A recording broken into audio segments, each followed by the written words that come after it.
ভ্যালেন্টাইনে আমার কোনো না কোনো কাজের শুটিং পড়েই যায়। মানুষ যাকে ভালোবাসে তার সাথে ঘুরতে যায়, কিন্তু সত্যি কথা বলতে কোথাকার ভোটার এটা আমার মনে পড়ছে না এই মুহূর্তে। কিছু হল লাগবে অবশ্যই। আমি এনজয় করি, কিছু না পেলেও একটা প্রেমের গুঞ্জন তো উঠিয়ে রাখে। নায়িকাদের তো 2-4-5টা গুঞ্জন এটা থাকে। নায়িকা ক্যাটাগরিতে পড়ে গেলে এটা মনে হয় একটা বৈশিষ্ট্য।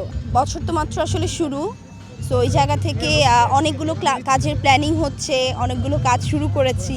এখন এই মুহূর্তে যেটা শুটিং চলছে সেটা হচ্ছে একটা ওয়েব ফিল্মের, কানামাছি, সুমন ধরের। ওইটা আর কিছুদিন আমার শুটিং বাকি, তারপরে শেষ হয়ে যাবে।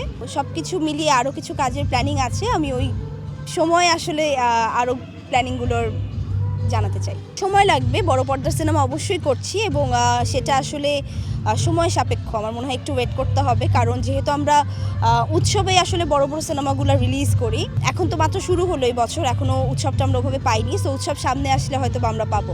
এইটা বলতে বলতে বলতে বলতে তো পাগল হয়ে গেলাম। তারপরেও আবার বলি যে সব কিছু আসলে গল্প, ক্যারেক্টার এগুলো ডিমান্ড করলে অবশ্যই করব, কেন করব না। কিন্তু আমার মনে হয় গল্পটা যদি ওভাবে ডিমান্ড করে, দর্শক যদি অ্যাকসেপ্টেন্সের ব্যাপার থাকে একটা, এবং ওটা যদি খুব সুন্দর করে হয়ে যায়, গল্প পড়ে যদি মনে হয় যে ক্যারেক্টারটা অ্যাকসেপ্ট করতে পারবে খুব ইজিলি এবং খুব ভালো লাগবে দেখতে স্ক্রিনে, অবশ্যই। তাহলে হিমশিম খেয়ে যাচ্ছি, পড়াশোনায় অনেক বেশি হিমশিম খেয়ে যাচ্ছি, কাজেও সেম। সো দুইটা ম্যানেজ করাটা অনেক বেশি টাফ।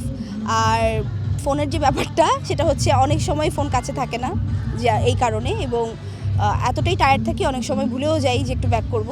সো দেখা যায় ব্যাক করতে করতে অনেক সময় হয়ে যায়। সো এইটাই আর কি। যেহেতু কাজের সাথে সাথে মিলিয়ে আমাকে পড়তে হচ্ছে, সো হয়তো বা একটু সময় লাগতে পারে, কিন্তু একটা যথাযথ সময়ে হয়তো বা এই পরিচয়টা বহন করতে পারবে। এখনও আসলে বলতে পারছি না, কিন্তু আরও কিছুটা সময়। আমাকে প্রতিবারই যখন জিজ্ঞেস করে, সত্যি কথা বলতে ভ্যালেন্টাইনে আমার কোনো না কোনো কাজের শুটিং পড়েই যায়, কোনো না কোনোভাবে কোনো কাজের শুটিং পড়েই যায়। সবাই আসলে জিজ্ঞেস করে ভ্যালেন্টাইনে কার সাথে ঘুরতে যাবে কিংবা কী প্ল্যান, এরকম কথাবার্তা। মানুষ যাকে ভালোবাসে তার সাথে ঘুরতে যায়, কিংবা যেটা করতে ভালোবাসে সেটা করে ভ্যালেন্টাইনে।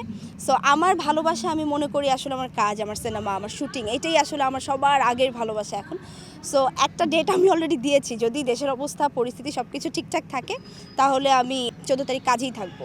সত্যি কথা বলতে কোথাকার ভোটার এটা আমার মনে পড়ছে না এই মুহূর্তে। এটা আমার এনআইডি দেখে বলতে হবে। এই বিষয়ে আমি অনেক কাঁচা।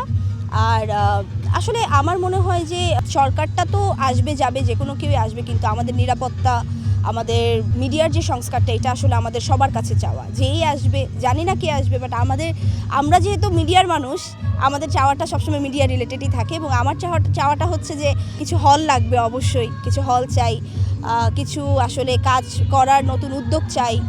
এটা ফান্ডিং দিয়ে হতে পারে, যে কোনো কিছু দিয়ে হতে পারে। সো ওই জায়গা থেকে আমার কাজ যাতে বেড়ে যায়, আমার ইন্ডাস্ট্রি যাতে আমি যাতে আরও সুন্দর জায়গায় দেখতে পারি আসলে ইন্ডাস্ট্রিটাকে, এটাই চাই। আমি এনজয় করি আমি এনজয় করি, কারণ যাদের সাথেই শোনা যায় না কেন, দেখা যায় যে গুঞ্জন তো গুঞ্জনই হয়, কিন্তু আমি এনজয় করি যে আসলে মানুষ কিছু না পেলেও একটা প্রেমের গুঞ্জন তো উঠিয়ে রাখে।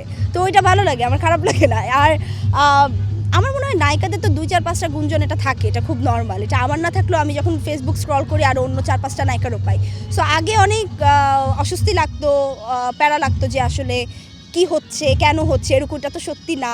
কিন্তু আমি এখন ইউজড হয়ে গেছি এগুলাতে, এবং আমার মনে হয় যে নায়িকা ক্যাটাগরিতে পড়ে গেলে এটা মনে হয় একটা বৈশিষ্ট্য আসলে। আপাতত সবই গুঞ্জন, আর সত্যতা যদি সামনে এরকম কিছু হয়, আমি নিজেই জানাবো। এটা প্রতিবারই বলে এসেছি।